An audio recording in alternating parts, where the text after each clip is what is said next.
ओम नमः शिवाय। सभी महान आत्माओं को वंदे मातरम। भारत माताओं को पूजात्मा का प्रणाम।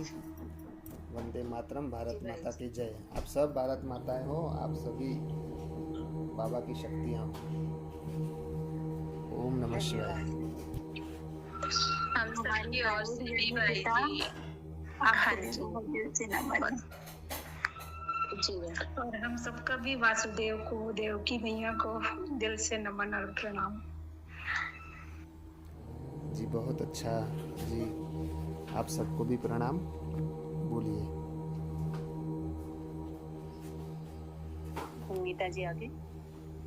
हाँ जी आगे पढ़िए आप वो पैराग्राफ तीनों की वाणी का। भाई जी ये एक थोड़ा बड़ा सा पैराग्राफ है जो बिल्कुल भी समझ में नहीं आया था, तो उसको मैं शुरू से पूरा पढ़ रही हूँ। टाइटल है विश्व रक्षाकारी ईश्वरीय पेज माता नंबर है क्या की। उसमें? पेज नंबर के साथ बोलेंगे तो अच्छा रहेगा। 33 का लास्ट।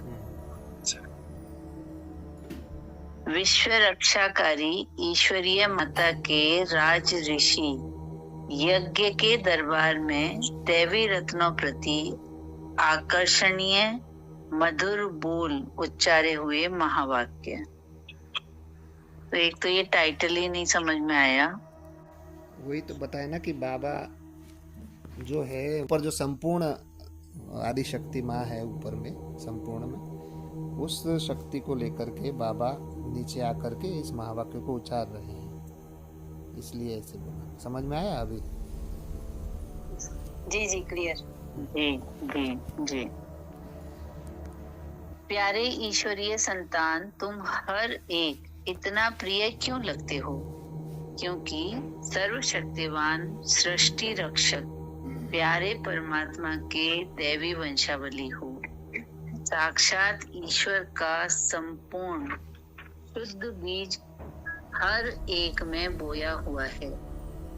तुम ऐसे सौभाग्यशाली अति लाडले प्रिय रत्नों के ज्ञान यज्ञ में प्यारे प्रभु आए पधारे हैं, जिसको बीज रूप परमात्मा कहते हैं। उसको याद करते खुद को अपने लक्ष्य में स्थित रहना। स्वयं में स्थित हो सो परमात्मा को याद कर अव्यक्त रूप खुद को जानना है। यह बिल्कुल ऊंची चोटी है। यहाँ बहुत संभल कर पांव रख चलना है, तो बड़ी हिम्मत अथवा साहस चाहिए। तब याद रखना सहज मार्ग है। और एक परीक्षा तो और एक परीक्षा का मार्ग है। सहज को देख हर्षित भी रहना, साथ ही एक परीक्षा समझ भीतर बल में भी रहना है। अगर कहाँ भी जरा स्वरूप की स्मृति हुई तो उस ऊंच चोटी पर पहुंच ना सकेंगी, जहाँ श्री लक्ष्मी नारायण आदि देवी देवताएं उपस्थित हैं। जड़ चित्र नहीं बल्कि सूक्ष्म अव्यक्त रूप है। बात करते न्यारे हैं, न्यारे स्वरूप और प्यारे योग हैं। उनसे सिर्फ वे ही मिल सकते हैं जो उस प्रमाण न्यारे हो खड़े हैं। तो ये एक पैराग्राफ खत्म हुआ। और प्रश्न इसमें ना भाई जी जो भी ये लास्ट पढ़ा कि उनसे अगर मिलना है तो न्यारे प्यारे हो खड़े हैं, मतलब उनसे मिलना का मतलब क्या संस्कार मिलन हुआ या क्या कहेंगे? देखो, अव्यक्त रूप में अगर मिलन बनाना है तो आपको अव्यक्त बनना पड़ेगा। जैसे किसी साकारी आत्मा से मिलना हो तो साकारी बनना पड़ता है। कोई सूक्ष्म शरीर वाली आत्मा साकारी से मिल पाती है? नहीं मिल पाती ना। उसको भी साकार शरीर में प्रवेश करके फिर मिलना पड़ता है। तो आपको अगर अव्यक्त बाबा से मिलना है तो आपको भी अव्यक्त रूप धारण करके मिलना पड़ेगा। मतलब आपको फरिश्ता बन करके जब आप ऊंची अवस्था में ऊपर आत्मा को उठाओगे और लाइट की बॉडी में जाकर के फिर जब बाबा से मिलन मनाओगे तो अव्यक्त मिलन होगा। निराकार बाबा से मिलने के लिए फिर निराकारी स्वरूप धारण करना पड़ेगा। तो जैसा सामने आत्मा है वैसा कॉस्ट्यूम धारण करना पड़ता है। समझ में आया? तो जैसे कि जैसे सूक्ष्म शरीर वाली आत्मा है वो साकार शरीर वाली आत्माओं से कैसे मिलती है? साकार में प्रवेश करके, किसी के अंदर प्रवेश करके फिर मिलती है, क्योंकि उनको साकार से मिलने के लिए साकारी बनना पड़ता है। वैसे बाबा अव्यक्त हैं, तो अव्यक्त मिलन करने के लिए आपको अव्यक्त रूप धारण करना पड़ेगा, तभी बाबा से मिलन होगा आपका। स्थूल में बैठ करके आप बाबा से मिल नहीं सकते हैं, वो मिलन का अनुभव नहीं हो सकता। इसलिए बाबा बोलते बार बार फरिश्ता का, है ना, आकारी अभ्यास करो, निराकारी का अभ्यास करो। तो जो जैसा रूप में बाबा है, बाबा अभी अव्यक्त रूप में है, तो हमें भी अव्यक्त रूप धारण करके मिलना पड़ेगा, है ना, ये बात है। भाई जी इसमें ना लक्ष्मी नारायण के बारे में बोला गया है कि वो फिर से पढ़ो ना वो लक्ष्मी नारायण वाला पॉइंट लास्ट में जो पैराग्राफ। अगर कहाँ भी जरा रूप की विस्मृति हुई तो उस ऊंची चोटी पर पहुंच न सकेगी जहाँ श्री लक्ष्मी नारायण आदि देवी देवताएं उपस्थित हैं। जड़ चित्र नहीं, सिर्फ सूक्ष्म अव्यक्त स्वरूप हैं। बात करते न्यारे हैं, न्यारे स्वरूप और प्यारे योग हैं। उनसे सिर्फ वे ही मिल सकते हैं। सुनो ये देखे क्या बोल रहे हैं बाबा यहाँ पे कि वो जो जड़ वाले माने याना जो साकार वाले लक्ष्मी नारायण की बाबा बात नहीं कर रहे हैं। बाबा बात कर रहे हैं सूक्ष्म वाले, माना जो वतन में लक्ष्मी नारायण यानी जो विष्णु का रूप है, संपूर्ण स्वरूप है, उस रूप से मिलने के लिए आपको अव्यक्त रूप धारण करना पड़ेगा, है ना। साकारी वाले विष्णु, साकार में लक्ष्मी नारायण की बात नहीं कर रहे बाबा, ऊपर में जो संपूर्ण स्वरूप है उनसे मिलने के लिए बोल रहे हैं बाबा। उनसे मिलने के लिए आपको अव्यक्त बनना पड़ेगा, क्योंकि ऊपर में भी तो अरे पुतला है, परंतु बाबा तो उसको यूज करता है ना। हम जैसे वतन में जाते हैं, आप ब्रह्मा बाबा के पुतले को देखते हो कि उनके अंदर शिव बाबा को देखते हो? उनके अंदर बाबा को देखते हो ना। तो वहां पर भी विष्णु का पालना का पार्ट कौन प्ले करता है? बाबा ही करता है। संगम युग में तीनों पार्ट प्ले होते हैं, स्थापना, पालना, विनाश तीनों होता है, और वो बाबा करता है। तो शिव बाबा इन तीनों को यूज करता है। तो हमें ऊपर में सूक्ष्म वतन में संपूर्ण ब्रह्मा बाबा में भी शिव बाबा को देखना है, विष्णु में भी शिव बाबा को देखना है, और शंकर जी में भी शिव बाबा को देखना है। तीनों में बाबा को देखना है। जी क्लियर हो गया भाई जी। लेकिन लास्ट क्लास में एक बात बोली थी आपने कि ऐसे जो लोक में घूमते हैं, है ना, मतलब लोक तो यही है ना, सूक्ष्म लोक जो है ब्रह्मा विष्णुपुरी शंकरपुरी, तो वो गहरे कुएं में उसमें खाई में जाने बराबर है कुछ ऐसा। तो वो मुझे क्लियर नहीं हुआ था, क्योंकि हम तो तीनों लोकों में जाते हैं। बाबा बोलता है कि शंकरपुरी में बैठो पाप भस्म हो रहे हैं, ब्रह्मापुरी में जाओ, विष्णुपुरी में जाओ। तो वो मुझे क्लियर नहीं हुआ था, क्या था वो? ये था तीनों लोक में। जी वो ये था कि उस समय जैसे अभी बाहर दुनिया में आप देखो, कई लोग बोलते हैं हम चंद्रलोक में घूम रहे हैं, कोई मंगल लोक में घूम रहा है ना, कोई किधर घूम रहा है, कोई किधर घूम रहा है, और वहाँ पे माया आ जाती है। वो कोई बोलता है कि हमने इस देवता से बात की, हमने उस देवता से बात की, ऐसे ऐसे बोलते हैं ना सभी लोग। तो वो क्या होता है कि उनकी सूक्ष्म दुनिया है, वो अपनी सूक्ष्म दुनिया माना संकल्पों की दुनिया है, वो अपनी ही संकल्पों की दुनिया में घूमते रहते हैं, है ना। परंतु ब्रह्मापुरी, विष्णुपुरी, शंकरपुरी जो तीन लोक है, वो तो है प्रैक्टिकल में बनाए हुए हैं बाबा ने ऊपर में। वो ऐसा नहीं है कि किसी के संकल्पों की रचना है, नहीं, वो स्वयं शिव परमात्मा ने इस धरा का कल्याण करने के लिए 3 ऑफिस बनाए हुए हैं। बाबा के 3 ऑफिस हैं अलग अलग, और तीनों ऑफिसों के द्वारा स्थापना, पालना और विनाश का कार्य होता है। तो वो तो है रियल में, परंतु जो आत्माएं ध्यान की अवस्था में जाकर के खुद लोक बना करके खुद ही अंदर फंस रही है, घूम रही है, माया उनको उस लोक में घुमा के फंसा रही है, तो उनके लिए बोला गया था। समझ में आई बात? जी मतलब हम इस तीनों लोक में जो बाबा ने रचे हैं उसमें घूम सकते। वो तो है ना, रियल में है, वो तो है, वो तो तीनों लोक भी है और 3 अवस्थाएं भी है आत्मा की, है ना। आपकी आत्मा की अवस्था भी यही है ना, सतो रजो तमो, तीनों अवस्था से ऊपर से उठ करके ही फिर परम धाम जाती है आत्मा। सत रज तम, उसको ही मन बुद्धि संस्कार कहते हैं, उसको ही ब्रह्मा विष्णु और शंकर की स्टेज कहते हैं। तो सत रज और तमस ये तीनों ना हो तो इस साकार दुनिया में कोई पार्टी नहीं बजा सकता। तो इसलिए ये 3 ऑफिस है, ये बहुत अलग टॉपिक है, इस पे फिर जाएंगे तो अलग टॉपिक पे चढ़ जाएंगे। इसलिए ये तीनों लोक जो हैं वो बाबा के बनाए हुए हैं, और ब्राह्मणों के लिए ब्रह्मापुरी बनाई हुई है स्पेशल बाबा ने, है ना। और वो बाबा से मिलने का स्थान है ना। तो वहाँ पे जा करके बाबा से मिलना, बाबा से दृष्टि लेना, बाबा से रूह रियान करना, बाबा से वरदान लेना, ये माया नहीं है। माया क्या है? कुछ और देखना, बाबा को छोड़ करके कुछ और देखते रहना, घूमते रहना, है ना, रास करते रहना, वो माया है। ओके जी जी। तो वो जो माया है भाई जी, वो तो इमेजिनरी थॉट्स है ना, मतलब इमेजिनेशन से बनाए हुए हैं ना वो थॉट्स। तो जी जी, जिसके अंदर जैसा रिकॉर्डिंग, जैसा सोच है, वैसा उस तरह से उनका सामने क्रिएट हो जाता है वो दुनिया, है ना। तो हमें तो सिर्फ बाबा को देखना है, कुछ भी क्रिएट नहीं करना। बाबा वतन में बैठा हुआ है, सूक्ष्म वतन में, और उसमें हमें बाबा को देखते रहना। बाबा से दृष्टि लेनी है, बाबा से वरदान लेना है, बाबा से रूह रियान करनी है ना। उसमें फायदा है, उसमें कल्याण है। जी। परंतु सबसे अच्छी अवस्था मैं कहूँगा परम धाम में बाबा को देखना, ये सबसे बेस्ट अवस्था है, सबसे ऊंची अवस्था है। जी भाई जी, इस अवस्था को थोड़ा सा यहीं और एक्सप्लेन करेंगे? इसलिए बाबा ने बोला कि ना किसी साकारी को याद करना है, ना किसी आकारी देवता को याद करना है, सिर्फ मुझे याद करना है। अगर आकारी देवता को, अगर साकारी को भी आप देखते हो, साकार रथ को, तो उसमें भी शिव बाबा को देखना है, और आकारी रथ को भी देखते हो तो आकार में भी शिव बाबा को देखना है, और निराकार माना परम धाम में भी बाबा को ही देखना है। तो मेन बात आती है सारी घूम के कि बाबा को ही हर जगह देखना है।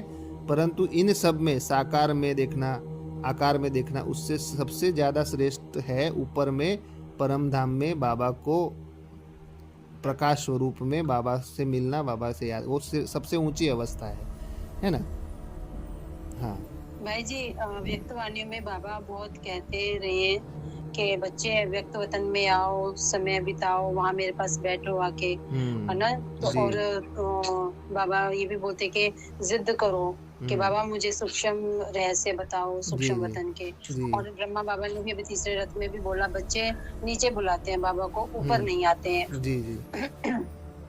तो इसको लेकर क्या कहेंगे, हमें सूक्ष्म वतन में ज्यादा समय गुजारना चाहिए या नहीं?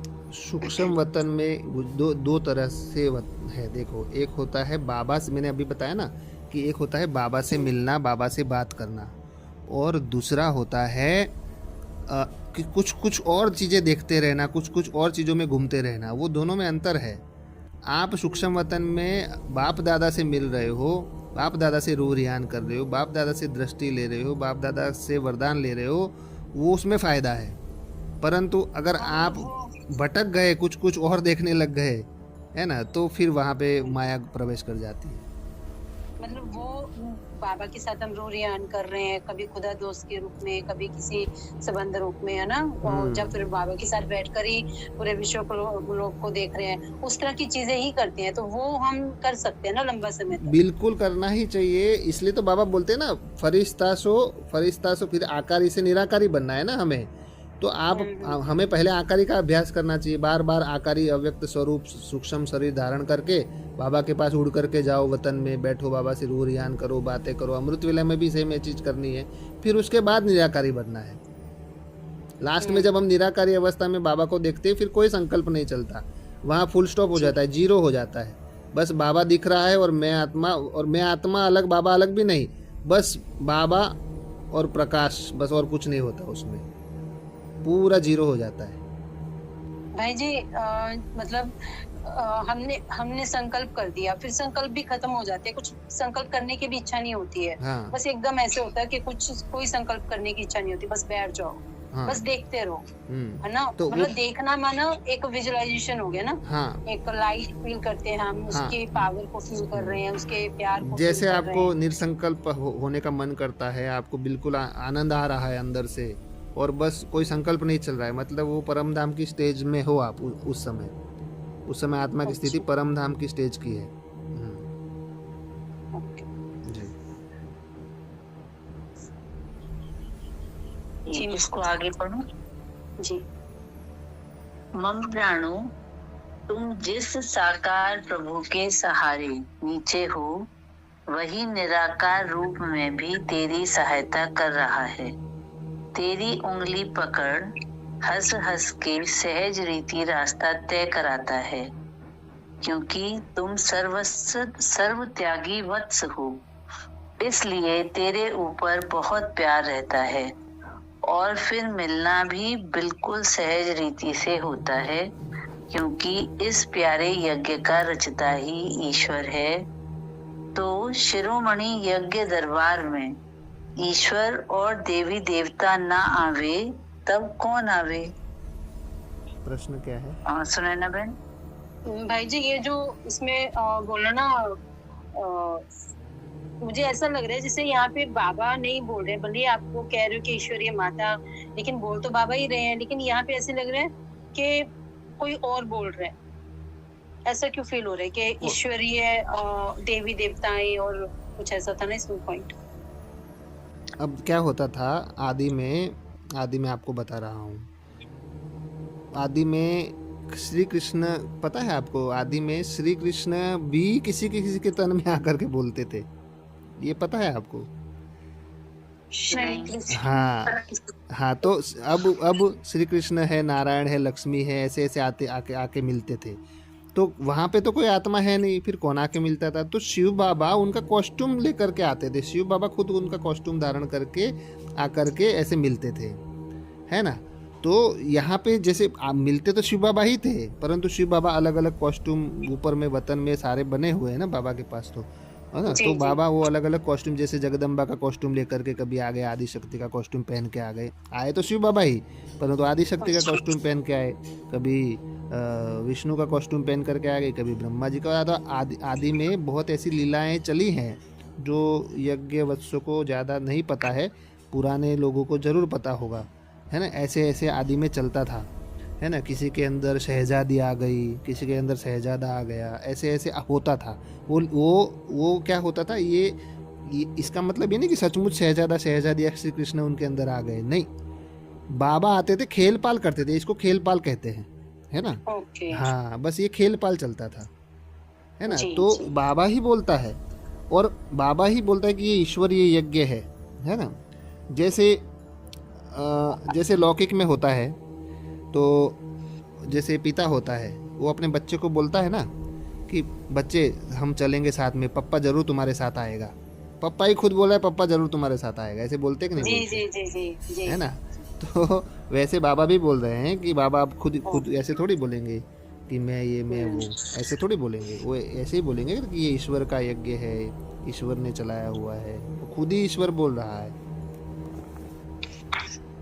जी भाई। नहीं भाई जी, जैसे है ना, मैया का तन लेके आए ऊपर से आदि शक्ति का, लेकिन नीचे आके वो फीमेल वाली लैंग्वेज में ही बात कर रहे हैं इन पैराग्राफ्स में। वही तो मैं बोल रहा हूँ ना, जैसे कोई जज है, वो घर में पिता है तो पिता बनकर ही बोलेगा, पर जब जज बनेगा और सामने उसका बेटा भी कटघरे में होगा, तो फिर वो जज की लैंग्वेज में बात करेगा ना, बेटे की लैंग्वेज में, पिता की लैंग्वेज में थोड़ी बात करेगा। तो जैसा कॉस्ट्यूम वैसी बात होती है ना। जी।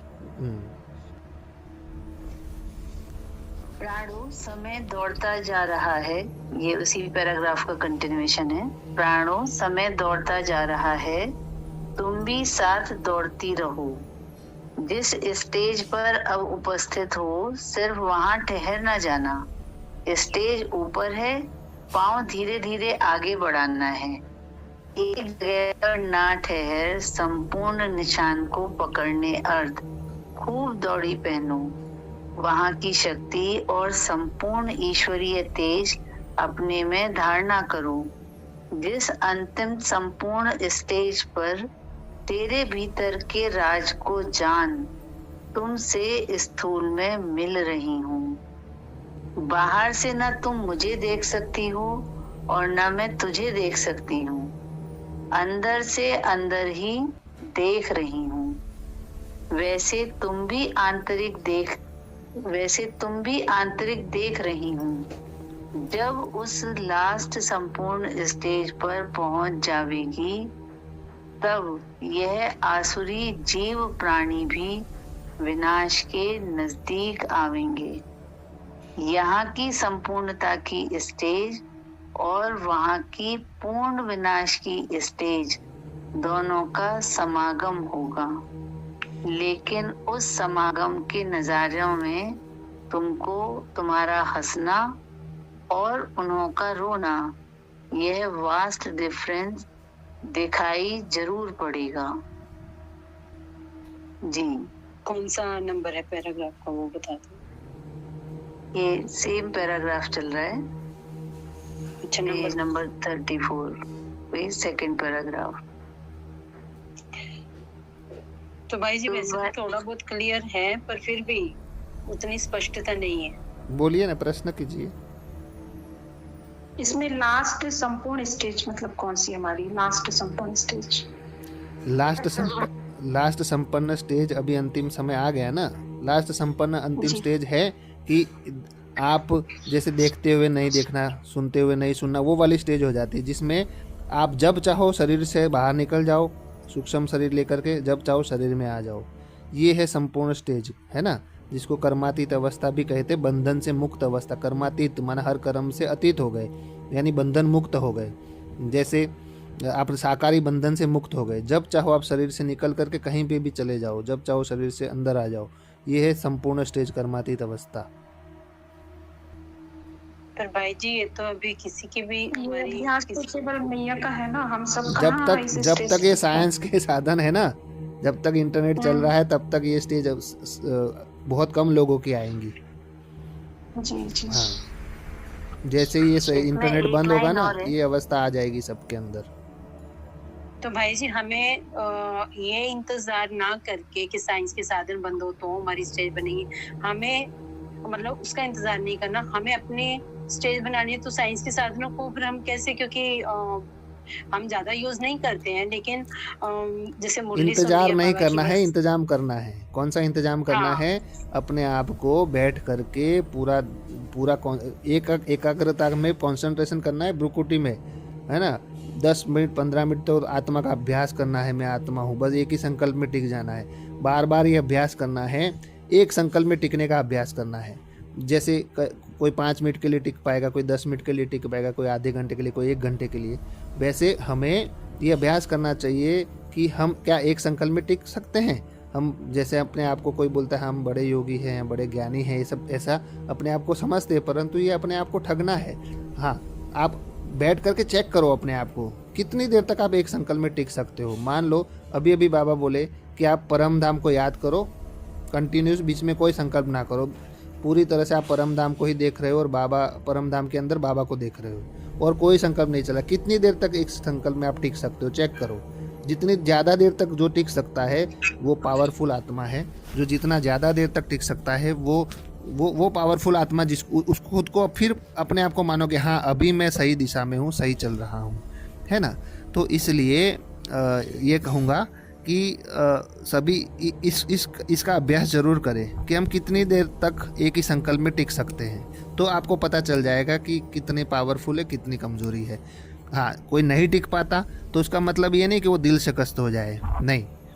आपको फिर जैसे चींटी है, वो चढ़ती है, फिर गिरती है, फिर चढ़ती है, फिर गिरती है। आप बैठ करके अगर इस खेल को देखोगे तो कितनी बार चींटी वो गिरती है, फिर भी छोड़ती नहीं है वो, फिर अंत में आखिर में चढ़ ही जाती है ना, दीवार के ऊपर। तो वैसे हमें भी जैसे बीच में टूट गया, फिर वापस अभ्यास करो। तो अभ्यास करते करते करते 5 मिनट आएगा, फिर 10 मिनट एक संकल्प में टिकोगे, फिर आधा घंटा टिकोगे, फिर 1 घंटा टिकोगे। वैसे धीरे धीरे जब एक संकल्प में टिकने लगोगे तो अब सारी सूक्ष्म शक्तियाँ अंदर प्रवेश करेंगी, उतरेंगी, और ये जो सूक्ष्म शरीर से भ्रमण करना, बाहर निकलना, ये अवस्था भी उसी से ही आएगी, एक संकल्प में टिकने से। मतलब ज्यादा समय ब्रकुटी में टिकने का अभ्यास हमें करना है, एक संकल्प में टिकने का। चाहे परम धाम को देख रहे हो तो परम धाम ही दिख रहा है, बार बार परम धाम में बाबा ही दिख रहा है, बर और कोई संकल्प नहीं चल रहा है, बस बाबा को ही देख रहे हो। फिर ब्रुकुटी में अगर आप अपनी आत्मा को देख रहे हो तो ब्रुकुटी में बस मैं आत्मा और कुछ नहीं, बाबा कंबाइंड है और मैं आत्मा, बस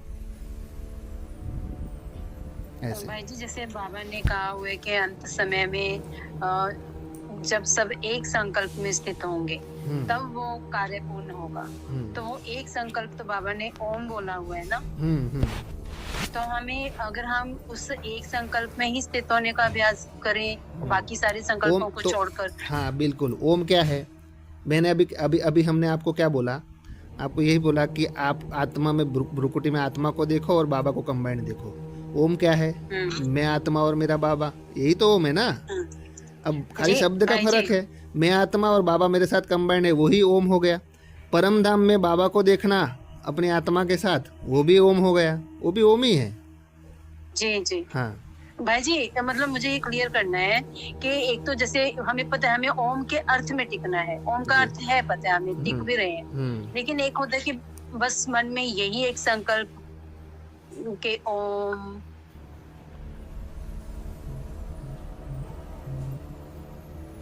अर्थ में टिक जाते हैं। हेलो, जरूरत नहीं, हम बस वो फील कर रहे हैं उस अर्थ फिर से को। बोलिए, आवाज कट हो गया था। ओम करते करते भाई जी, जैसे ओम शब्द है, ठीक है, ओम ओम हम अपने मन में ये एक संकल्प बार बार कर रहे हैं, ठीक है, रिपीट एकदम स्लोली स्लोली, और फिर ऐसे करते करते हम उसके अर्थ में टिक जाते हैं। तो ये ऐसे कर सकते हैं ना? बिल्कुल। देखो, ओम भी आत्मा कितनी देर कर सकते हैं? 10 मिनट, 15 मिनट, उससे ज्यादा नहीं हो पाएगा। उससे ज्यादा फिर उसके बाद साइलेंस में टिकने का ही मन करेगा। तो ओम जो है एक सीढ़ी है, ओम है ना, वो ऊपर की अवस्था में जाने की सीढ़ी है, मन को एकाग्र करने की सीढ़ी है। बस उस सीढ़ी को यूज करना है। फिर जब ऊपर फर्स्ट फ्लोर पे आप पहुंच गए, उसके बाद तो फिर आप ओम के सार में टिक जाओ। और ओम का सार क्या है? मैं आत्मा और मेरा बाबा। बस मैं आत्मा मेरे बाबा में टिक गए तो ओम में टिक गए आप।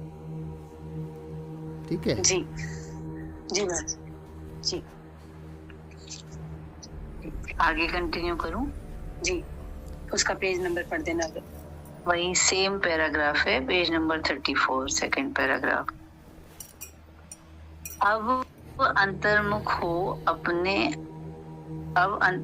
हो अनादि लक्ष्य में टिक, अपनी विराट सृष्टि गुलशन का दृश्य देखती रहो, जो बेहद का परमात्मा ने ही रचा है। ऐसे विराट गुलशन में आए खुद को ब्राह्मण निश्चय करना भूल गई। अब फिर अंत जन्म में आदि पिता ब्रह्मा द्वारा खुद को ब्राह्मण अथवा बेहद का मालिक निश्चय कर साक्षी हो। अपने ब्राह्मण गुलशन को देखती रहो कि किस प्रकार से रचा हुआ है। वैरायटी रंगत वाले बाइस्कोप में भांति भांति के खिले हुए फूलों के भिन्न भिन्न मीठी खुशबू ले नित्य हर्षित मुख रहो। ओ मेरे मीठे लाल, तेरे पालन करने वाले वही ईश्वर हैं। तेजस्वी रूप को देख सदैव हर्षित रहो। देखते भी हर्षित, फिर ना देखते भी हर्षित इमर्ज करो तो भी हर्षित। यह कमल फूल चेहरा सदैव खिला रहे, फिर गमगमी यानी गम के दिनों में सदा के लिए गायब हो जाएंगी। समझा? ज्ञान गुलशन के मीठे फूल। जी, इसमें तो आपको क्लियर है, मुझे तो क्लियर से ही लग रहा है, किसी को कुछ और? इसमें ये बाबा बोल रहे हैं कि आप अनादि स्वरूप में टिक कर, यानी अनादि स्वरूप क्या है? अनादि स्वरूप है आत्मा, है ना। परम धाम की स्टेज में रह करके आप आत्मा समझ करके इस ड्रामा को देखो। ये जो गुलशन रूपी ड्रामा चल रहा है ना, ये बाबा का बनाया हुआ ड्रामा है, उसको साक्षी होकर के देखो। साक्षी होकर के देखो, ना कि इसके अंदर बह जाओ ड्रामा के अंदर। अरे ये क्यों हुआ, ऐसा नहीं होना चाहिए, ऐसे कैसे हो गया, क्वेश्चन मार्क उठना माना आप ड्रामा पे सवाल उठा रहे हो। तो इसको साक्षी दृष्टा से देखना नहीं कहेंगे, तो साक्षी होकर के देखना है ड्रामा को। ये यहाँ पे बाबा ये कह रहे हैं कि अपने अनादि स्वरूप में टिक करके, यानी आत्मिक स्वरूप में टिक करके सबके पार्ट को देखो साक्षी होकर के, है ना। और अपना पार्ट भी साक्षी होकर के देखो, अपने पार्ट को भी प्ले करो अच्छी तरह से। जी जी। और कोई प्रश्न इसमें है? नहीं। जी। भाई जी, एक निर्संकल्प अवस्था का पॉइंट था बीच में, तो उसमें कुछ इस तरह का था कि पहले निर्संकल्प होके फिर शुद्ध संकल्पों में आओ। लेकिन जो अभ्यास हमने किए हैं उनमें ज्यादातर संकल्पों का सहारा लेके कमेंट्री के रूप में या किसी और तरीके से हम संकल्पों का सहारा लेके निर्संकल्प बनते हैं। देखो, शुद्ध संकल्प में आओ, ऐसे बोला ना, शुद्ध संकल्प में आओ। शुद्ध संकल्प क्या होता है? शुद्ध संकल्प होता है नई दुनिया बनाना, है ना, और नई दुनिया को क्रिएट करना, ही होता है शुद्ध संकल्प। अब जैसे आप पहले, बाबा क्या बोल रहे हैं कि पहले आप निराकारी बनो, निराकारी अवस्था के बाद शुद्ध संकल्प करो। यानी अगर किसी को सकाश दे रहे हो, आप मनसा सेवा कर रहे हो, तो डायरेक्ट सीधी मन से सेवा शुरू नहीं कर देना चाहिए। पहले आपको अपने आप को फरिश्ता रूप में देखना चाहिए। फरिश्ता से उसके बाद आप अपने आप को निराकार परमधाम की अवस्था में देखो। जब निराकारी परमधाम की अवस्था में बाबा के साथ कंबाइन होकर के आप अपने आप को पावरफुल स्थिति में लाओगे, उसके बाद आप सकाश दोगे, उसके बाद आप मनसा सेवा करोगे। मनसा सेवा शुद्ध संकल्प है ना। सकाश देना शुद्ध संकल्प है। नई दुनिया को देखना, नई दुनिया का चित्र बनाना, ये शुद्ध संकल्प है ना। तो ये शुद्ध संकल्प पहले डायरेक्ट नहीं करना है। पहले आप फरिश्ता बनो, फरिश्ता बन करके बाबा से दृष्टि लेकर के फिर आप निराकारी अवस्था को धारण करो, परमधाम की निर्संकल्प अवस्था में जाओ। उसके बाद आप मनसा सेवा शुरू करो, यानी शुद्ध संकल्पों की सेवा। जी जी, क्लियर हुआ। ये पैराग्राफ हो गया कंप्लीट? हाँ जी, ये कंप्लीट हो गया। भाई जी, एक किसी बाबा के बच्चे ने पूछा है, संस्कार मिलन क्या होता है? संस्कारों की रास। संस्कार मिलन ये होता है कि सभी आत्माओं के साथ एडजस्ट होकर के चलना। सामने वाली आत्मा किस टाइप की है उस टाइप के होकर के, मतलब एडजस्ट होकर के चलना, कि जहाँ पे विवाद ना हो जाए, जहाँ पे छोटी बात बड़ी ना हो जाए, वो अपने आप को एडजस्ट करके चलाना, है ना। जैसी आत्मा वैसा एडजस्ट होकर के चलना, इसको संस्कार मिलन कहते हैं। मान लो भाई जी, आपके आसपास का एटमॉस्फेयर बहुत ही तमोगुनी है, आत्माएं क्रोध कर रही हैं, कुछ खाना पीना गलत कर रही हैं, चिल्ला रही हैं, तो ऐसे में जब आप ओम ध्वनि कर रहे हो और वो आपको मना कर रहे हैं, तो वहाँ पे क्या एडजस्टमेंट होती है? देखो, विपरीत संस्कार वाली जो आत्मा है, जो परमात्मा से दूर करती है, जो भगवान से दूर करने का पाठ बजाती है ना, वो वाला संस्कार से मिलन करने की बात नहीं कर रहे हैं यहाँ पे विवाद कम हो। जैसे मान लो कि जैसे आपके फैमिली में आपके बच्चे हैं, आपके पति हैं, उनको भोजन भूख लगी है और आप ओम कर रहे हो, उस समय उनको आपकी ज़रूरत है और आप ओम करने बैठ गए हो, तो वो तो बोलेंगे ना, वो तो स्वभाव नेचुरल से कोई भी बोलेगा। तो हमें एडजस्ट होके चलना है कि भाई सबका सब कुछ कंप्लीट, हमारा कर्तव्य कंप्लीट करके उसके बाद हम भगवान की तरफ जाएं, उसके बाद हम ये करें, है ना। ऐसा नहीं कि अपना काम घर का अधूरा पड़ा है, बच्चे भूखे हैं और घर का काम ऐसे पड़ा है और हम ओम करने बैठ गए, भगवान को याद करने बैठ गए, तो ये तो बाबा की डिस सर्विस हो जाएगी ना। तो हमें डिस सर्विस नहीं करना है। सर्विस करना माना हमें सबका ख्याल रखते हुए, सबका, पति का, पत्नी का, बच्चों का, भाई का, बहन, जितने भी हमारे संपर्क में हैं, उनको हमारी जो फर्ज है, हमारी जो रिस्पॉन्सिबिलिटी है वो निभा के उसके बाद फ्री हो करके, पूरा कंप्लीट करके फिर हम फ्री होकर के हम बैठेंगे, तो कोई आपको छेड़ेगा नहीं, कोई कुछ नहीं बोलेगा आपको। जी हाँ। इसी से रिलेटेड किसी का है प्रश्न संस्कार में? हाँ, मुझे आत्मा का एक प्रश्न है भाई जी। जैसे कोई आत्मा बहुत समय से अब्यूजिव रिलेशनशिप में है, 20-25 साल हो गए और बहुत उसने सहन कर लिया,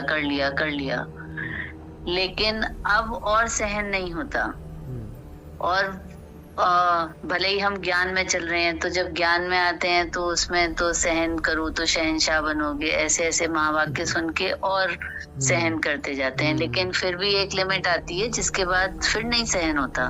तब ऐसा लगता है कि बाबा बस नहीं, अब तेरी भी नहीं सुन रहे, और फिर हम और जो अब्यूजिव लोग हैं वो और अब्यूज करते ही जा रहे हैं, उनके ऊपर सहन करने का कोई प्रभाव नहीं पड़ा।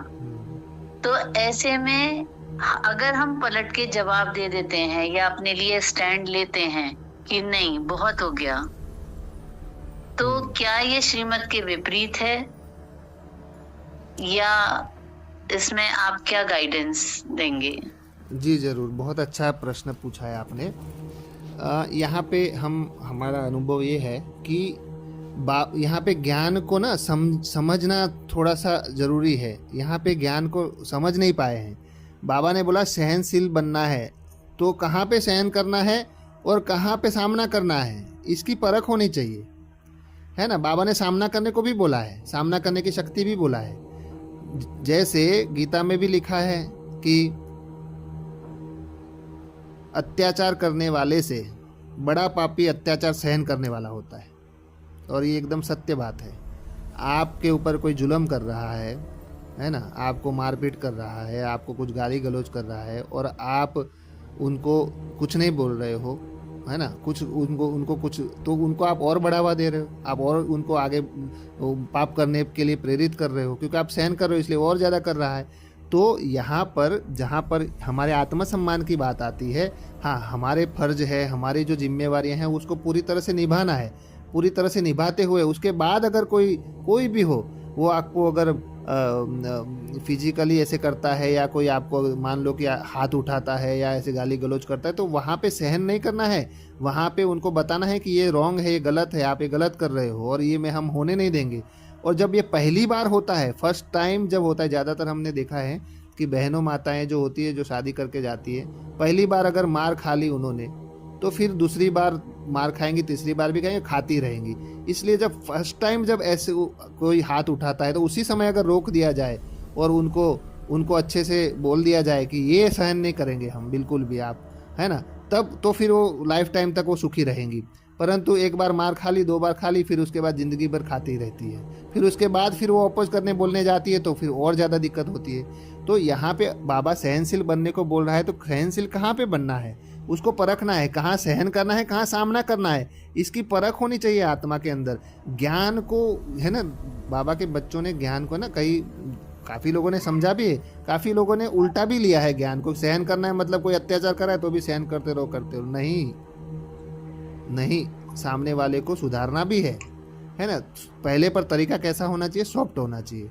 सॉफ्ट के बाद अगर सॉफ्ट से नहीं सुधर रहे हैं तो फिर थोड़ा सा और स्ट्रिक, फिर और सुधरे तो फिर और थोड़ा सा स्ट्रिक, ऐसे करके फिर उसको सुधारना है। ठीक है, हाँ। तो ये उसमें वो कहते हैं कि तुम तो ब्रह्मा कुमारी हो, ये कैसा ज्ञान है, तुम तो और ज्यादा बोलने लगे। हाँ, तो पहले से नहीं बोले, ये सबसे बड़ी मिस्टेक की ना, पहले से ही रोकना चाहिए था। अब आप अचानक बीच में आकर के रोकोगे तो उनको लगेगा कि ये तो देखो उल्टा, ये तो ज्ञान में चल करके बिगड़ गए। तो यहाँ पे पहले से ही ये चीज़ करनी चाहिए थी।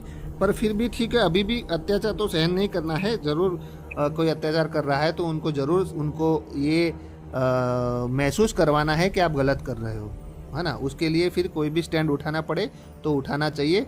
इसलिए मैं तो कहूँगा कि ऐसे सहन करना है, परंतु ऐसा सहन नहीं कि कोई मार रहा है तो आप सहन कर रहे हो, कोई आपको पीट रहा है फिर भी आप सहन कर रहे हो, ये नहीं करना, ये रॉन्ग है ना। हाँ, सहन करना कहाँ पे सहन करना है भाई, आपके ऊपर जैसे ज़्यादा वर्कलोड आ गया, आप सहन करके कर रहे हो, सबका ख्याल रख रहे हो, तो यहाँ ऐसी बातों में आप सहन कर रहे हो, है ना। जैसे कोई सामने वाली आत्मा थोड़ी सी उग्र है तो उस समय आप थोड़े से शांत हो गए, उसके बाद जब वो शांत हो गई उसके बाद आप उसको समझा रहे हो, वहाँ पे उस समय आपने सहन कर लिया, है ना। सहन मतलब कि थोड़ा सा उग्र है तो आपने सहन कर, इसका मतलब ही नहीं कि वो मारने आ रहा है तो आप मार खा लो, नहीं, या आपको गाली खा लो, नहीं।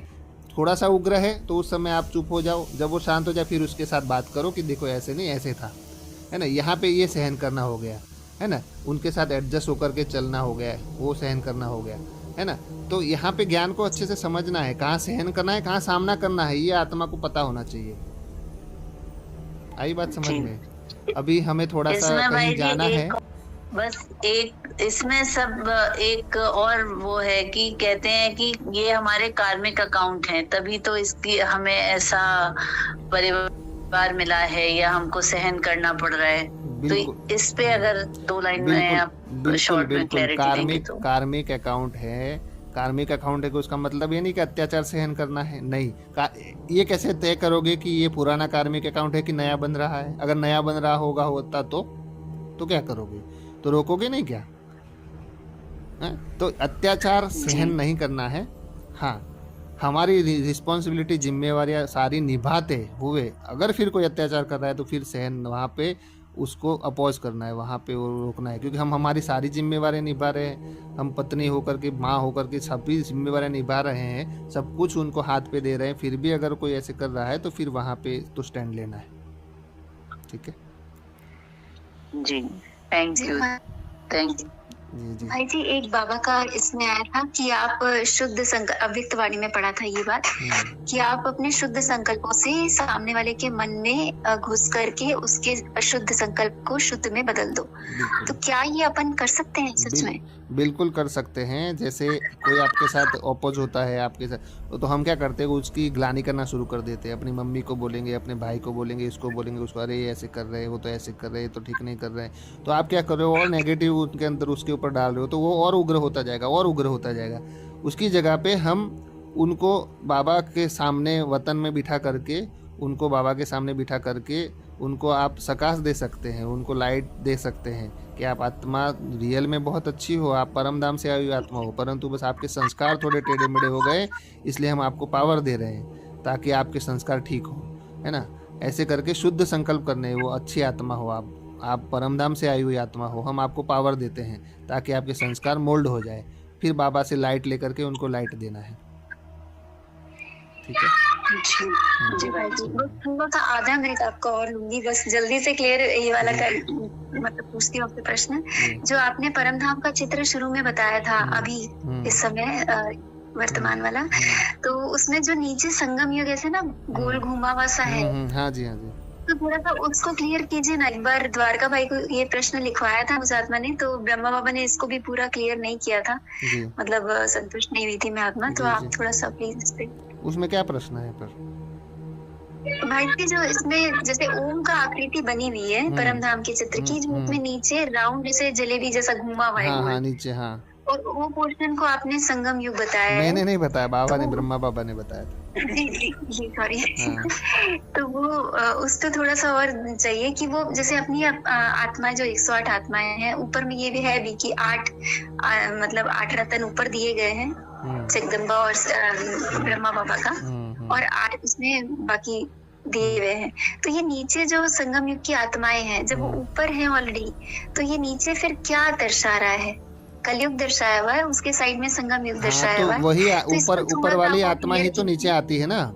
जो तने में आत्माएं हैं वही तो जन्म ले लेके फिर नीचे आती हैं।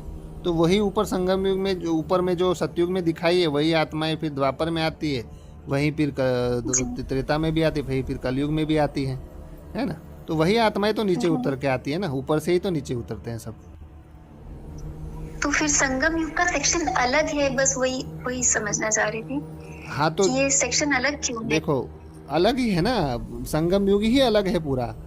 ये गुप्त युग है ना। जैसे सतयुग, त्रेता, द्वापर, कलयुग है, वैसे संगम युग भी एक गुप्त युग है। अधिक मास आता है, वैसे एक अधिक युग है।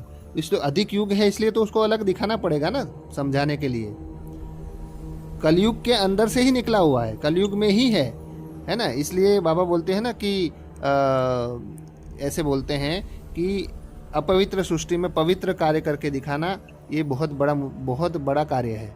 तो हम सारे जैसे कीचड़ में कमल खिला रहे हैं, कलयुगी दुनिया क्या है, कीचड़ है, उसमें हम संगम युगी रूपी कमल खिला रहे हैं। उसी में रह करके हम बाबा की याद, शुद्ध संकल्प और आत्मिक स्थिति में हम यहाँ पे कीचड़ में कमल खिला रहे हैं। तो कलयुग के अंदर ही संगम युग खिला हुआ है कमल के रूप में।